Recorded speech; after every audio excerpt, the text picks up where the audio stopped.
तो बिहार विधानसभा का दूसरे चरण का मतदान खत्म हो गया है। मजे की बात पता है क्या है? 70% के आसपास वोटिंग हुआ है।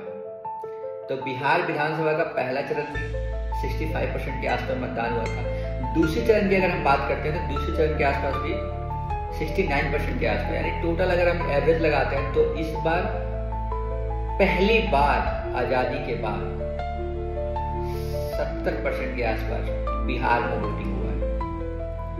जब दूसरे चरण के मतदान हो रहा था तो लंबी लंबी कतारें में वोटिंग हो रही, इससे अंदाजा लग सकता है कितनी भारी मात्रा में वोटिंग हुआ है। क्या ये नीतीश बाबू की सरकार वापस लाने का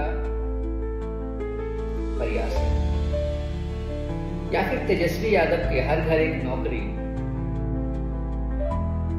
उनके लिए वोटिंग है? वेल, ये तो 14 तारीख को पता चल जाएगा किसकी सरकार आने वाली है और किसकी सरकार जाने वाली है। बट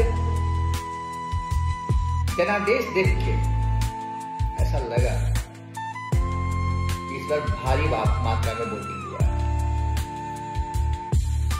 जो एग्जिट पोल है वो तो पिछले बार की तरह ही इस बार भी बता रहे हैं कि बीजेपी जीत रही है, तेजस्वी यादव को इतना वोट आ रहा है। क्या ये वोटिंग जो एग्जिट पोल जो बता रही है, क्या ये चुल्लू भर पानी में डूबने वाला वो है? क्योंकि पिछले बार हरियाणा में भी इसने ऐसे ही कुछ आंकड़ा जाहिर किया था। क्या इन सब आंकड़ों को गलत साबित कर देगा?